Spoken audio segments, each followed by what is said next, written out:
اشرف Dubai میں کام کرتا تھا اور گھر والے آئے روز پیسے بھیجنے کا کہتے تو اشرف کی بیوی کہتی، گھر والی فضول پیسہ اڑاتے ہیں، ضرورت سے زیادہ نہ بھیجا کرو۔ ایک دن اشرف نے اپنے دوست کو فون کیا اور کہا کہ میرے گھر والوں کو بولو کہ اشرف مر گیا ہے اور اس کی لاش کے لیے پیسے بھیجو، تو وہ بولے کہ ادھر ہی دفنا دو۔ اشرف کی بیوی کو پتہ چلا تو اس نے زیور بیچ کر پیسے بھیج دیے۔ تو کچھ دن بعد اشرف پاکستان آیا تو گھر والے ہکے کے بکے رہ گئے۔ اشرف نے اپنی بیوی کا ہاتھ پکڑا اور اماں کچھ پیسوں کی شدید ضرورت آ پڑی ہے۔ نوید ماں کے سامنے بیٹھا ہوا اپنی غریبی کے دکھڑے رو رہا تھا۔ اس کی آواز میں بے بسی تھی اور آنکھوں میں وہ خواب جو صرف سرمایہ نہ ہونے کی وجہ سے ادھورے رہ جاتے ہیں۔ اس نے گہری سانس لی اور دوبارہ بولنے لگا کہ میرا ایک دوست ڈرائی فروٹس کا کام کرنے لگا ہے۔ وہ کافی محنتی ہے لیکن اس کے ساتھ کام کرنے کے لیے کوئی بھی پارٹنر نہیں ہے اور نہ ہی اس کے پاس اتنا سرمایہ ہے کہ وہ اکیلا یہ کام شروع کر سکے۔ اس نے مجھ سے کہا ہے کہ میں اس کے ساتھ آدھے پیسے لگا دوں، ہم مل کے کاروبار کریں گے اور جب منافع ہوگا تو آدھا آدھا رکھ لیں گے۔ مجھے یہ ایک موقع اچھا لگ رہا ہے، شاید زندگی میں دوبارہ ایسا کوئی موقع نہ ملے، لیکن مسئلہ یہ ہے اماں کہ میرے پاس سرمایہ کے لیے پیسے ہی نہیں ہیں۔ نوید یہ سب کہتے ہوئے بار بار اپنی انگلیاں مروڑ رہا تھا۔ اسے ڈر تھا کہ کہیں اماں اس کی بات کو فضول نہ سمجھ لیں۔ وہ جانتا تھا کہ غربت میں جینے والے لوگ اکثر بڑے مواقع سے بھی خوف کھاتے ہیں۔ اماں نے اس کی بات غور سے سنی۔ ان کے چہرے پہ نہ غصہ تھا نہ حیرت، بلکہ ایک ٹھہرا ہوا اطمینان تھا۔ انہوں نے نرمی سے کہا، بیٹا فکر کس بات کی ہے؟ اشرف دبئی میں ہے، اس کے پاس بہت سارا پیسہ ہے، اسی سے منگوا لیتے ہیں۔ تم کاروبار میں پیسے لگا لو، اللہ نے برکت دی تو انشاءاللہ اس کے پیسے واپس کر دینا۔ اماں کی بات سن کر نوید کا دل جیسے خوشی سے بھر گیا۔ وہ اسی مقصد سے تو اماں کے پاس آیا تھا۔ یہی تو بیوی نے مشورہ دیا تھا کہ جا کر ماں سے ضرور بات کرو، وہ اشرف سے پیسے لے دیں گی۔ نوید کے چہرے پہ امید لوٹ آئی۔ اس نے دل ہی دل میں اپنے مستقبل کے خواب بنانا شروع کر دیے۔ ایک کامیاب کاروبار، بچوں کے لیے بہتر زندگی، بیوی کے چہرے پہ پرسکون۔ اشرف دبئی میں تھا اور گھر کا سارا خرچہ اس نے ہی سنبھال رکھا تھا۔ بہن بھائی اور ان کے بچے سب ایک ہی فیملی سسٹم میں رہتے تھے۔ گھر کی جو بھی ضروریات ہوتیں سب کے لیے پیسے اشرف سے ہی منگوائے جاتے تھے۔ کوئی بھی باہر جا کے خرچ کے لیے ایک روپیہ بھی نہیں دیتا تھا۔ البتہ خرچے شاہانہ انداز میں ہوتے تھے، ہر چیز بہترین چاہیے ہوتی تھی، مہنگا راشن، نئے برتن، غیر ضروری سامان۔ اشرف کی بیوی یہ سب کچھ خاموشی سے دیکھتی رہتی تھی۔ اس کے دل میں ایک عجیب سی خلش رہتی تھی۔ بہت سارے خرچے ایسے تھے جو صاف فضول خرچی میں شمار ہوتے تھے۔ کچن میں بہت سی چیزیں ایسی ہوتیں جن کی کوئی ضرورت نہ ہوتی، وہ پڑی پڑی خراب ہو جاتیں، صرف راشن بڑھانے کے شوق میں منگوائی جاتی تھیں، مہنگی بھی ہوتی تھیں اور استعمال بھی نہ ہوتیں۔ اسے یہ سب دیکھ کر بہت دکھ ہوتا تھا کہ جس شخص کی محنت کی کمائی ہے وہی شخص خود اس سے محروم ہے۔ گھر میں ذرا سے بھی کسی چیز کی ضرورت پڑتی تو فوراً اشرف کو فون کر دیا جاتا، اس سے ڈھیروں پیسے منگوا لیے جاتے۔ اشرف ایک بار بھی سوال نہ کرتا، وہ یہ نہیں پوچھتا تھا کہ پیسے کس لیے چاہئیں۔ وہ بس دن رات مشینوں کی طرح کام کرتا، پسینہ بہاتا، اوور ٹائم کرتا اور پیسے کما کر گھر بھیج دیتا، گھر والوں کی ہر ضرورت پوری کرتا۔ اس کے پاس اپنی کوئی سیونگ نہ تھی، نہ مستقبل کا کوئی منصوبہ، نہ بڑھاپے کی فکر۔ ایک دن وہ اپنی بیوی سے فون پہ بات کر رہا تھا۔ کافی دنوں سے بیوی کے دل میں بات دبی ہوئی تھی۔ آخر اس نے ہمت کی۔ بیوی نے آہستہ سے کہا، اشرف آپ سے ایک بات کہنا چاہتی ہوں، برا نہ مانیے گا۔ اشرف نے فوراً جواب دیا، تمہاری بات کو برا کیوں مانوں گا، جو کہنا ہے کہو۔ بیوی نے دل مضبوط کیا اور بولی، آپ کے گھر والوں کو اتنے زیادہ پیسے مت بھیجا کریں، گھر کے خرچ کے لیے ایک مخصوص رقم بھیج دیا کریں، کچھ پیسے اپنے لیے بھی بچا لیا کریں۔ گھر والے فضول پیسہ اڑاتے ہیں، انہیں آپ کی محنت کی کمائی کا ذرا بھی احساس نہیں ہوتا۔ اشرف نے یہ سنا تو اس کا لہجہ بدل گیا، غصے سے بولا، ساری زندگی میرے ماں باپ نے مجھے کما کے پالا ہے، اتنا بڑا کیا، میرے بہن بھائی مجھ پہ جان دیتے ہیں اور تم کہہ رہی ہو کہ میں ان سے پیسے کی زیادہ عزیز کر لوں؟ ایسا نہیں ہو سکتا، تم اپنی سوچ بدل لو۔ اشرف کی بیوی اس کی بات سن کر خاموش ہو گئی۔ وہ جانتی تھی کہ اس وقت بحث کا کوئی فائدہ نہیں۔ اس نے فون بند کر دیا، مگر دل کا بوجھ کم نہ ہوا۔ وہ جانتی تھی کہ اشرف کا دل صاف ہے، وہ اپنے گھر والوں سے بے حد محبت کرتا ہے، لیکن یہی محبت اس کی کمزوری بنتی جا رہی تھی۔ وقت گزرتا گیا، وہ وقتاً فوقتاً یہی بات کرتی رہتی کہ گھر والوں کو اتنے پیسے نہ بھیجا کریں، ایک گھر کو چلانے کے لیے جتنے پیسوں کی ضرورت ہوتی ہے بس وہی بھیج دیا کریں۔ گھر میں اتنا راشن آ جاتا ہے کہ سب کا گزارا آسانی سے ہو جاتا ہے، اس کے علاوہ بار بار مہینے میں پیسے منگوانے کی کوئی وجہ نہیں بنتی۔ لیکن اشرف اس کی بات نہیں سنتا تھا۔ وہ ہر بار یہی کہتی کہ ماں باپ اور بہن بھائی اس کی ذمہ داری ہیں۔ دوسری طرف نوید کے خواب دن بدن مضبوط ہوتے جا رہے تھے۔ وہ اس رقم کو اپنی قسمت بدلنے کا ذریعہ سمجھ رہا تھا، اور اشرف انجانے میں سب کی زندگی کا بوجھ اٹھائے خود خالی ہاتھ ہوتا جا رہا تھا۔ بیوی نے مسلسل یہی بات دہرائی تو اشرف اس بارے میں سوچنے پہ مجبور ہو گیا۔ ہر بار جب فون پہ بات ہوتی تو بیوی کسی نہ کسی انداز میں یہی سمجھانے کی کوشش کرتی کہ وہ خود کو مکمل طور پہ نظر انداز کر رہا ہے۔ اشرف کے دل میں ایک ضد سی پیدا ہو گئی تھی۔ وہ چاہتا تھا کہ اپنی بیوی کے سامنے اپنے گھر والوں کے لیے اپنی وفاداری ثابت کر دے۔ وہ یہ دکھانا چاہتا تھا کہ اس کے لیے ماں باپ اور بہن بھائی سب سے بڑھ کر ہیں۔ وہ یہ بھی چاہتا تھا کہ بیوی شرمندہ ہو جائے اور دوبارہ اس کے سامنے کوئی ایسی فرق والی بات نہ کرے، مگر وہ یہ نہیں جانتا تھا کہ یہ قدم اٹھا کر وہ اپنے گھر والوں کو اس طرح پہچان لے گا جس کے بعد اس کا دل بری طرح ٹوٹ کے بکھر جائے گا۔ ادھر اماں نے موقع کو خوب پہچان لیا تھا۔ چھوٹے بیٹے کے کاروبار کے لیے انہوں نے اشرف سے پیسے منگوانے کا فیصلہ کیا، مگر انہوں نے اصل بات نہیں بتائی۔ فون پہ اماں نے بڑے اعتماد سے کہا، بیٹا گھر کی ضروری مرمت کروانی ہے، دیواریں خراب ہو گئی ہیں، چھت بھی ٹپکتی ہے، اوپر سے راشن بالکل ختم ہو چکا ہے، اور 2 شادیاں بھی نمٹانی ہیں۔ ان سب کے لیے لاکھوں روپے کی ضرورت ہے۔ اشرف نے اماں کی بات پہ ایک لمحے کے لیے بھی شک نہ کیا۔ اس نے یہ سوچا کہ راشن واقعی ختم ہے یا نہیں، نہ یہ جاننے کی کوشش کی کہ مرمت واقعی ہو رہی ہے یا نہیں۔ اس نے صرف اتنا سوچا کہ اماں کہہ رہی ہیں تو ضرور ضرورت ہوگی۔ اسی وفاداری کے جذبے میں اس نے بنا کچھ سمجھے سارے پیسے چھوٹے بھائی نوید کے اکاؤنٹ میں ٹرانسفر کر دیے۔ حقیقت یہ تھی کہ نہ تو گھر کی کوئی مرمت ہوئی اور نہ ہی دیواریں ٹھیک کی گئیں، نہ چھت پہ کوئی کام ہوا۔ راشن تو پہلے سے ہی کچن میں بھر بھر کے موجود تھا۔ کچن کی شیلفیں سامان سے بھری پڑی تھیں، کئی چیزیں تو خراب بھی ہو رہی تھیں۔ وہ سارا پیسہ نوید نے اپنے کاروبار میں لگا دیا تھا۔ اس کاروبار کے بارے میں نہ اسے خود کوئی خاص سمجھ تھی اور نہ ہی اسے یہ اندازہ تھا کہ کاروبار صرف پیسہ لگانے سے نہیں چلتا۔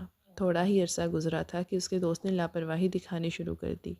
اتنا سارا پیسہ دیکھ کر اس کی نیت بھی بدل گئی تھی۔ وہ حساب کتاب صاف نہیں رکھتا تھا، کبھی مال کم آتا تو کبھی پیسے کا حساب گڑبڑ ہو جاتا۔ نوید کو ویسے ہی فارغ رہ کر کھانے کی عادت ہو چکی تھی، کام کرنے کی عادت اس میں باقی نہیں رہی تھی۔ دکان پہ بیٹھنا، لوگوں سے لین دین کرنا، مال چیک کرنا، یہ سب کام اسے مشکل لگتے تھے۔ کام کرنے کا اس کا دل ہی نہیں کرتا تھا۔ نتیجہ یہ نکلا کہ کاروبار میں خسارہ ہونے لگا۔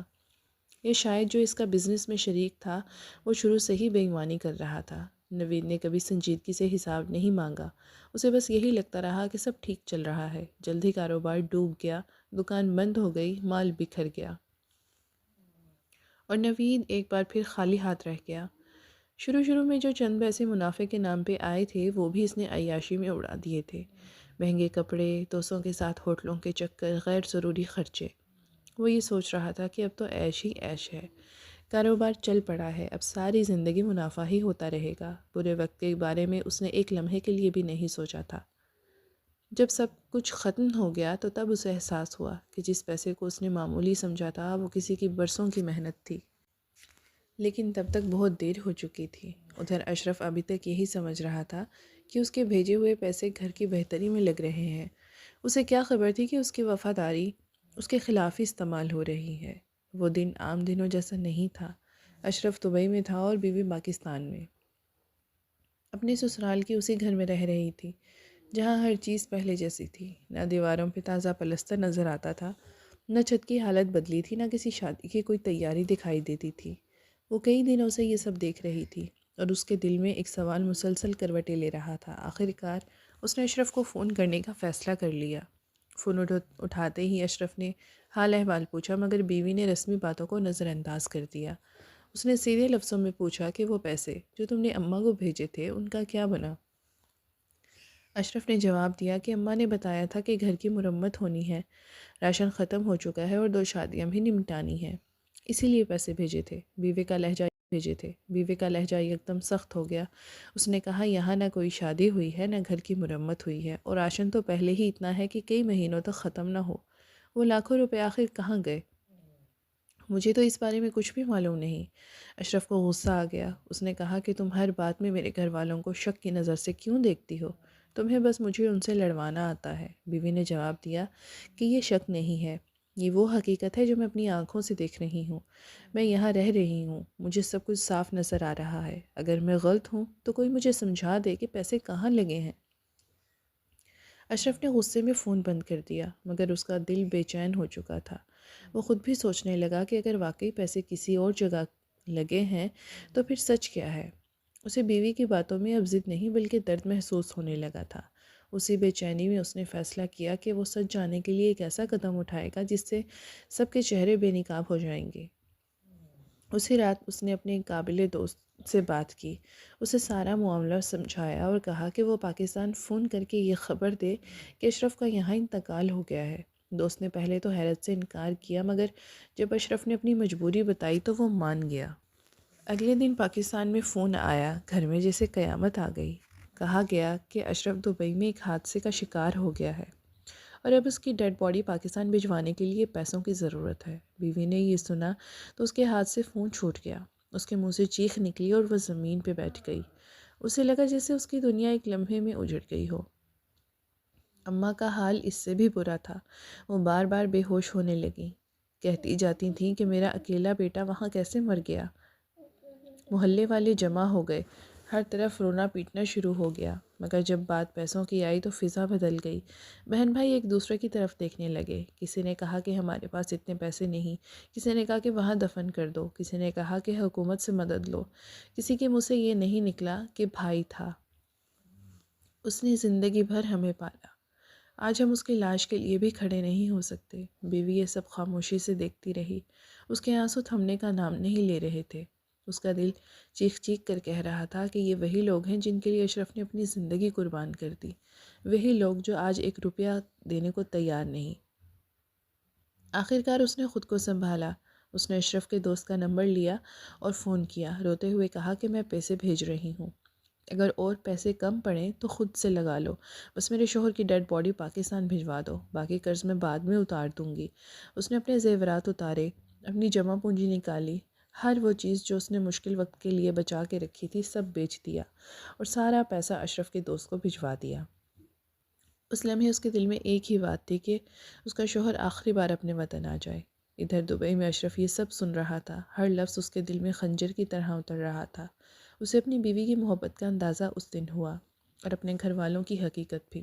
وہ سمجھ گیا تھا کہ جس وفاداری پہ وہ ناز کرتا تھا وہ صرف اس کی غلط فہمی تھی، اس کا دل واقعی ٹوٹ چکا تھا، مگر اب اس کے پاس سچ تھا اور سچ کبھی نہ کبھی سامنے آنا ہی تھا۔ گھر کا ماحول اس دن عجیب حد تک بوجھل تھا، خاموشی ایسے تھی جیسے دیواریں بھی سوگ منا رہی ہوں۔ بیوی ایک کونے میں بیٹھی تھی، اس کی آنکھیں دروازے پہ جمی ہوئی تھیں، ہر آہٹ پہ اس کا دل زور سے دھڑک اٹھتا تھا۔ اس نے اپنے آنسو روک رکھے تھے مگر اندر سے وہ ٹوٹ چکی تھی۔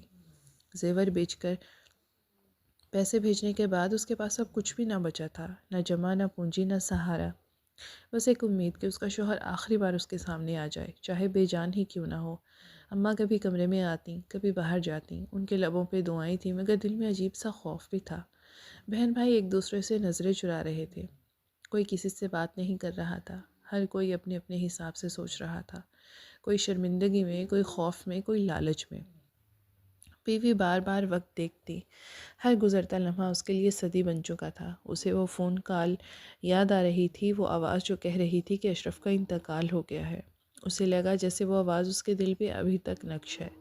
اس نے دل ہی دل میں کہا کہ بس ایک بار اس کا چہرہ دیکھ لوں، پھر چاہے دنیا کچھ بھی کرے، بس ایک بار اس کا چہرہ دیکھ لوں، پھر چاہے دنیا کچھ بھی کرے۔ اسی انتظار میں اچانک دروازے پہ دستک ہوئی، ہلکی سی نہیں بلکہ واضح اور مضبوط۔ سب چونک گئے۔ اماں نے کانپتے ہاتھوں سے دروازے کی طرف قدم بڑھائے، ان کے ذہن میں یہی خیال تھا کہ شاید ڈیڈ باڈی آ گئی ہے۔ محلے والے بھی باہر جمع ہونے لگے۔ دروازہ کھولا تو لمحہ بھر کے لیے سب کی سانس رک گئی، کیونکہ سامنے اشرف کھڑا تھا، زندہ، صحت مند، اپنی پوری موجودگی کے ساتھ۔ ایک پل کو کسی کو یقین نہ آیا، آنکھیں پھٹی کی پھٹی رہ گئیں، کسی کے منہ سے آواز نہ نکلی۔ بیوی نے جب اشرف کو دیکھا تو اس کے قدم لڑکھڑا اٹھے۔ اس نے دیوار کا سہارا لیا، اس کی آنکھوں سے آنسو بہنے لگے، مگر یہ آنسو دکھ کے نہیں، شکر کے تھے، یقین کے تھے۔ اس نے آگے بڑھ کر کچھ کہنا چاہا، مگر آواز گلے میں اٹک گئی۔ اشرف نے ایک نظر سب گھر والوں پہ ڈالی۔ اس کی آنکھوں میں نہ غصہ تھا نہ نفرت، بس ایک گہرا دکھ تھا۔ وہ سیدھا بیوی کے پاس آیا، اس کا ہاتھ مضبوطی سے تھاما۔ یہ ہاتھ وہ تھا جس نے اس کے لیے سب کچھ قربان کر دیا تھا، جسے کسی نے نہیں روکا تھا، جسے کسی نے سہارا نہیں دیا تھا۔ اس کے بعد اس نے سب کی طرف دیکھا اور بولنا شروع کیا۔ آج اگر یہ عورت نہ ہوتی تو شاید میری لاش بھی یہاں نہ آتی۔ جس پیسے پہ تم سب حق سمجھتے ہو وہ اس نے اپنے زیور بیچ کے دیا۔ جس بھائی کے لیے میں نے زندگی لگا دی، آج اس کی لاش کے لیے اس کے پاس ایک روپیہ بھی نہ تھا۔ اماں کی آنکھوں سے آنسو بہنے لگے، بہن بھائیوں کے سر جھک گئے۔ کوئی کچھ نہ بول سکا۔ اشرف کی آواز بھاری ہو گئی، مگر اس نے خود کو سنبھالا۔ میں نے اپنی بیوی کو ہمیشہ شک کی نظر سے دیکھا۔ میں نے اس کی ہر بات کو اختلاف سمجھا، لیکن آج مجھے پتہ چلا کہ وفاداری کہاں ہوتی ہے، مطلب کہاں۔ اس نے بیوی کا ہاتھ اور مضبوطی سے تھام لیا اور کہا کہ جس گھر میں سچ بولنے والے کو دشمن سمجھا جائے، جس گھر میں مرنے والے کو بوجھ سمجھا جائے، اس گھر میں میرا رہنا ممکن نہیں۔ اماں آگے بڑھی، کہنے لگی کہ بیٹا غلطی ہو گئی، ہم سے بھول ہو گئی، مگر اشرف نے آہستہ سے سر ہلا دیا۔ کچھ غلطیاں ایسی ہوتی ہیں جن کے بعد رشتے تو رہ جاتے ہیں، مگر دل مر جاتا ہے۔ اس نے سب کو آخری بار دیکھا، نہ کوئی گالی، نہ کوئی بد دعا، بس ایک ٹوٹا ہوا انسان جو اب خود کو مزید ٹوٹنے سے بچانا چاہتا تھا۔ اس نے بیوی کو ساتھ لیا اور دروازے کی طرف قدم بڑھا دیے۔ بیوی نے ایک لمحے کے لیے پیچھے دیکھا، اس گھر کو جہاں اس نے برسوں صبر کیا تھا، جہاں اس کے شوہر کی کمائی لٹتی رہی تھی۔ پھر اس نے نظریں جھکا لی اور اشرف کے ساتھ باہر آ گئی۔ دروازہ بند ہوا تو گھر کے اندر خاموشی پہلی سے کہیں زیادہ گہری ہو گئی۔ وہ خاموشی جو انسان کو اندر سے کھا جاتی ہے، وہ خاموشی جو احساس بن کے دل میں رہ جاتی ہے۔ اشرف نے باہر آ کر آسمان کی طرف دیکھا۔ اس کی آنکھوں میں آنسو تھے، مگر چہرے پہ سکون تھا۔ وہ جانتا تھا کہ اس نے بہت دیر سہی مگر صحیح فیصلہ کر لیا ہے۔ رشتوں کی پہچان مشکل وقت میں ہی ہوتی ہے، نہ کہ خوشحالی میں۔ جو لوگ صرف فائدے کے وقت قریب ہوں وہ اصل میں اپنے نہیں ہوتے۔ اندھی وفاداری انسان کو نقصان پہنچا سکتی ہے، اور سچ بولنے والے کو نظر انداز کرنا سب سے بڑی غلطی ہو سکتی ہے۔ بیوی کا کردار یہ سکھاتا ہے کہ خلوص اور قربانی خاموش ہوتی ہے، مگر سب سے مضبوط۔ جبکہ اشرف کی کہانی ہمیں یہ سبق دیتی ہے کہ محبت اور ذمہ داری میں توازن ضروری ہوتا ہے، ورنہ انسان اپنوں کے ہاتھوں ہی ٹوٹ جاتا ہے۔ انسان کو چاہیے کہ آنکھ بند کر کے کسی پہ بھی اعتبار نہ کرے، بلکہ عقل اور انصاف کے ساتھ رشتے نبھائے۔